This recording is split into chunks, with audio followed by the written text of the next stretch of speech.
नमस्कार, मैं हरिशंकर व्यास। यदि आप भारत के वर्तमान और भविष्य का कुछ भी ख्याल करते हैं तो जरा अनुमान लगाएं। आज़ादी के बाद भारत के लोगों का दिमाग किस तरह विकसित हुआ है, उससे बुद्धि क्या बनी है और आगे शिक्षा व बुद्धि के लिए किस पर हम आश्रित होंगे।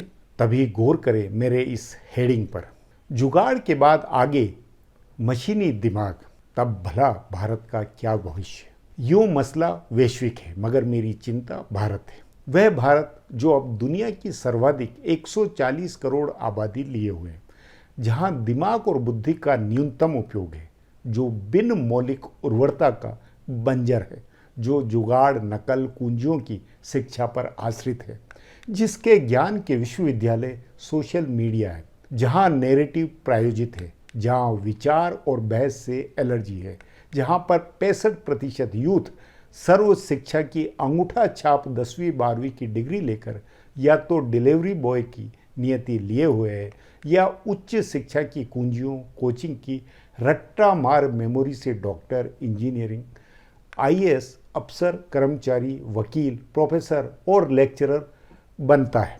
फिर वह देश में सत्ता काम धंधों की लकीर का फकीर सेवादार होता है, जिससे खुद का या देश का कोई अनुसंधान, इनोवेशन, मौलिक आइडिया फलना फलना तो दूर अंकुरित भी नहीं होता है। जगत सेठ भी ठग निकलेगा तो तमाम सृजक दोयम दर्जे के। सचमुच मेरी राय में यही भारत निचोड़ है बुद्धि बनाने के जुगाड़ों का। भारत में शिक्षा और उसके नतीजों की प्राप्ति की रियलिटी है। दुनिया में ऐसा कोई भी दूसरा देश नहीं है जहां दिमाग उपयोग, बुद्धि विकास और शिक्षा के नाम पर कुंजियों, कोचिंग, सर्व शिक्षा से बेपड़ की सुलभ डिग्रियों की व्यवस्था बनी हुई हो। तभी देश का लोक प्रशासन लूट, व्यापार व उद्यम, ठगी तथा पेशेवर कौशल अंधी कमाई की निर्लजता की हद को पार किए हुए। साल दर साल बढ़ती गंवार भूख पर अंकुश में भारत की कोई भी शपथ, कसम या प्रतिज्ञा असरदार में। देश की हर तरह की सृजनात्मकता वैश्विक तुलना में या तो जीरो या विदेश से कॉपी और पेस्ट तथा सोशल मीडिया लायक। और अब सन 2023 से भारतीयों के फोन में अमेरिका से बुद्धि की मशीनी गंगा होगी। यह बात बहुत गंभीर है और बारीकी से समझे। हम आज़ाद भारत के लोग अब तक जुगाड़, उधारी के टेम्पलेट और उसमें संविधान से लेकर विचार विमर्श, बातचीत की शब्दावली, भाषा, व्यवस्थाओं के अंगों और धंधों सभी शामिल है में नकल, रट्टा मार सॉल्यूशनों से कुछ करते हुए दिखते थे। लेकिन आने वाले वक्त में बहुत जल्दी वह समय आएगा जब दिमाग मशीन का होगा और काम करने वाले मनुष्य शरीर एक तरह से रोबोट। कुल मिलाकर सन 2023 इंसानी जीवन के मशीनी टेकओवर के प्रारंभ का क्रांतिकारी वर्ष है। इस वैश्विक क्रांति की गंगोत्री भी अमेरिका की सिलिकॉन वैली है। 7 फरवरी 2023 को माइक्रोसॉफ्ट के प्रमुख सत्य नडेला ने इंटरनेट के अपने सर्च इंजन में मशीनी दिमाग चैट जीपीटी को शामिल करने की जो घोषणा की है, वह सचमुच में मानव इतिहास में मील का पत्थर है। इससे इस दशक की और पूरी सदी की जो दिशा बनेगी, उसका हम भारतीय अनुमान नहीं लगा सकते। लेकिन मानव समाज के बुद्धि साधक वैश्विक ब्राह्मण तो अपना रोड मैप बनाए हुए हैं। ये अपने बौद्धिक बल के संकल्पों में, अपने मौलिक अनुष्ठानों से दुनिया को आगे चलाएंगे। बाकी वर्णों या कि हिंदू शब्दावली के अनुसार क्षत्रिय, वैश्य, क्षुद्र जाति के मानव कर्मियों को भविष्य में न केवल अपनी बनाई मशीनी बुद्धि देंगे, बल्कि उसी अनुसार वे बहुसंख्यक से काम भी लेते हुए होंगे, उनका जीवन चलाते हुए होंगे, ज्ञान देंगे कि कैसे राजा राज करे, कैसे लड़ाई लड़े, कैसे वैश्य व्यापार करे और कैसे सेवादार लोग अपने अपने कामों को मशीनी दिमाग से संपन्न करते हुए अपना गुजर बसर कराएं। विषय बदल रहा है, लेकिन भारत के संदर्भ में हिंदुओं की जाति वर्ण व्यवस्था से जीवन चलने का जो सिलसिला चला था, वह वापस वैश्विक पैमाने पर लौटने वाला है। भविष्य में मशीनी बुद्धि देने वाला मौलिक चिंतक, सृजक, बुद्धिमान देश और समूहों को अनचाहे अनजाने में वर्ग वर्ण में ढालेंगे। पश्चिमी देशों का ग्रुप ज्ञान बुद्धि के बल पर दुनिया का मशीनी बुद्धि सप्लायर ब्राह्मण होगा। वही चीन, रूस और इस्लामी देश कुंठाओं के लड़ाके या व्यापारी होंगे और भारत सभी का एक सेवादार। पूछ सकते हैं, कह सकते हैं, एक सॉफ्टवेयर पर आर्टिफिशियल इंटेलिजेंस के एप्लीकेशन चैट जीपीटी पर इतने बड़े निष्कर्ष। लेकिन जरा दिमाग पर जोर देकर सोचें कि हर व्यक्ति का फोन यदि उसका दिमाग बना तो मनुष्य और होमो सेपियन अस्तित्व का तब क्या अर्थ बचेगा। यदि ब्राह्मण ने मशीन को बुद्धि दे दी और उससे फिर आम मनुष्य जीवन चलने लगा तो पूरी पृथ्वी, उसके 8 अरब लोगों में अधिकांश का जीवन क्या उससे संचालित होता हुआ नहीं होगा। तब मानव दिमाग के मालिक व गुरु क्या चंद अति तपस्वी ऋषि ब्राह्मण नहीं हुए होंगे। गौर करें मौजूदा भारत पर। भारत के 140 करोड़ लोग Google, Facebook, WhatsApp, social media से क्या आज पाते हुए हैं। सूचना, जानकारी मतलब मनुष्य जानने की प्रक्रिया में देखने, सुनने, छूने, सूंघने, चखने, पूछताछ, एक्ट रिएक्ट होने की प्रक्रिया में 24 घंटे चलता दिमाग, एक आदत, एक नशा, जिससे ये बेसिक सुध भी नहीं होती कि जानना व समझना ही बुद्धि पाना नहीं है। समझना तब होता है जब मनुष्य चेतना एक नए आयाम में फैलती है। वह अनुभव करने और उसके डेटा जानकारी को दिमाग में जमा करके समझने की प्रक्रिया से ये सोचता विचारता है कि हमने क्या अनुभव किया है। उसके बाद बुद्धि बोध का तीसरा चरण मस्तिष्क चेतना को निर्णय या कि जजिंग की ओर ले जा जाता है। उसके बाद बुद्धि बोध का तीसरा चरण दिमागी चेतना को निर्णय या कि जजिंग की ओर ले जाता है। तब वह ज्ञाता बुद्धिमता होने की ओर बढ़ता है, बुद्धि की अवस्था पाता है। इसलिए भारत की 140 करोड़ लोगों की भीड़ WhatsApp, Google, Facebook, chat, social media, smartphone से साक्षर, समझदार बुद्धिमत्ता नहीं बल्कि कूपमंडुकता की काव काव है। बेपड़ एक भीड़ है।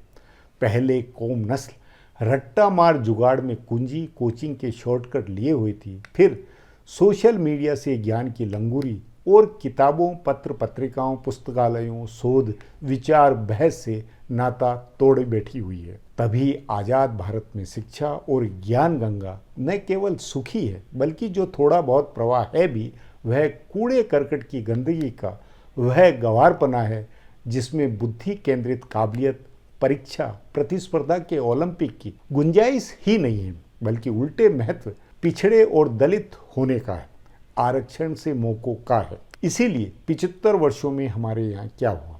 बुद्धि का पलायन और ज्ञानवानों के लिए अवसरों का टोटा। हार्वर्ड नहीं बल्कि कोहलू के बेल का हार्डवर्क पूजनीय। ऐसे में अब अचानक माइक्रोसॉफ्ट, गूगल जैसी वैश्विक कंपनियों से लोगों में मशीनी ज्ञान और आर्टिफिशियल इंटेलिजेंस की आने वाली बाढ़ है। इंटरनेट पर Google Chrome, Safari, Bing search engine फिलहाल जानकारी के लिंक के विकल्प प्रस्तुत करते हैं। वे आने वाले वक्त में चंद सेकंडों में छात्रों के लिए रेडीमेड क्लास वर्क करके देंगे, ईमेल का खुद ही जवाब बना देंगे, व्यक्ति के कहे के अनुसार विषय पर निबंध, लेख, कविता तथा परीक्षाओं के सवालों का जवाब भी लिख देंगे। मशीनी दिमाग नरेंद्र मोदी के लिए भाषण लिख देगा, पैसा कमाने के, चुनाव जीतने के तरीके बताएगा, डायग्नोसिस जानकर चिकित्सा का पर्चा देगा, समस्या जानकर अफसरों की फाइल में नोटिंग कर देगा। सब काम क्योंकि ऑनलाइन डिजिटल फॉर्मेट में वैसे ही होने लगे हैं तो वह दूर नहीं जब कंप्यूटर पर काम करते हुए मंत्री, अफसर, मैनेजर सर्च इंजन को विषय, आइडिया और अपना काम बताएंगे और मशीनी दिमाग तुरंत फटाफट फाइल पर प्रेजेंटेशन, विकल्पों की फहरिस्त, ग्राफ, चार्ट और आखिर में रीति नीति के फैसले भी सुझा देगा। मतलब मनुष्य दिमाग को, माइंड को अप्लाई करने की ज़रूरत ही नहीं, दिमाग बुद्धि को मेहनत की ज़रूरत ही नहीं। कल्पना करें ऐसे सिनेरियो में भारत आगे दिमागी तौर पर कैसा खाली, आश्रित और गुलाम बनना है। और जान लें यह सब बहुत जल्दी होने वाला है। हर सरकारी दफ्तर, कॉलेज, विश्वविद्यालय, परीक्षा, रिसर्च, मार्केटिंग, विज्ञापनबाजी, फेक न्यूज, असल न्यूज के काम माइक्रोसॉफ्ट के वर्ड, आउटलुक, एक्सेल आदि के तमाम एप्लीकेशनों में मशीनी दिमाग से अपने आप काम करते हुए होंगे। माइक्रोसॉफ्ट ने अपने सर्च इंजन बिंग में जिस चैट जीपीटी को इंटीग्रेट किया है वह दुनिया की 100 भाषाओं को लिए हुए है। इसलिए इसके लाभ में यदि मुझे अज्ञेय की शैली में एक नई कविता लिखनी है तो मैं बिंग चैट जीपीटी को कहूँगा और वह तुरंत स्क्रीन के पेज पर हिंदी में लिखी हुई मुझे मिलेगी। चैट बॉक्स की नई तकनीक और इसके Google, Microsoft, Chinese search engine, Baidu आदि कंपनियों के प्रोडक्ट से भविष्य बनेगा या बिगड़ेगा, इसकी चिंता क्या हमें नहीं करनी चाहिए? लेकिन भारत के लिए यह मुमकिन नहीं है। क्यों? पहली बात तो ये कि भारत में पहले से ही गूगल विदेशी सर्च इंजनों की गुलामी है और उन्हीं के मशीनी दिमाग हर हाथ में होने हैं। 140 करोड़ लोगों के देश में स्वदेशी का राग अलापने वाली सरकारों, आईटी की कथित महाशक्ति की बातें करने वाले नेताओं, देशी आईटी कंपनियों के मालिकों के दिमाग को कभी यह सुध नहीं हुई जो वे स्वदेशी search engine Google, Facebook, Microsoft अपने बनाए। जबकि ठीक विपरीत चीन ने गूगल को घुसने नहीं दिया, अपने ही सभी स्वदेशी और स्वदेशी भाषा के एप्लीकेशन बनाए। चीन में गूगल नहीं, स्वदेशी बाइडू सर्च ब्राउज़र का उपयोग है।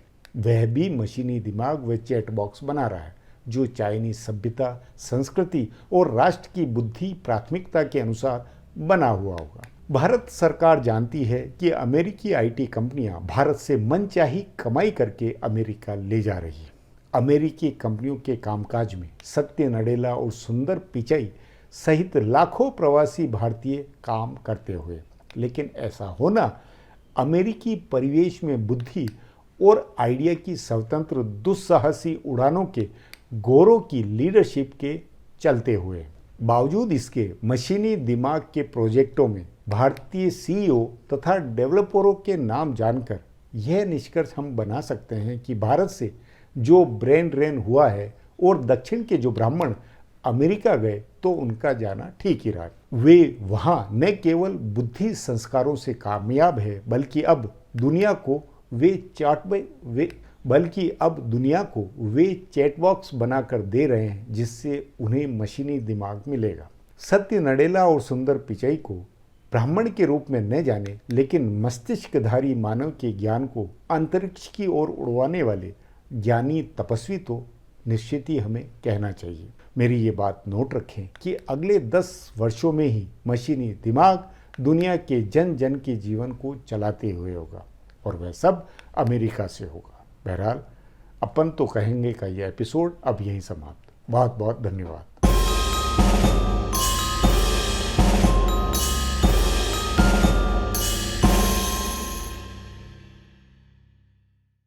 Do not forget to subscribe to our channel for all the latest gossip on politics and my take on world affairs.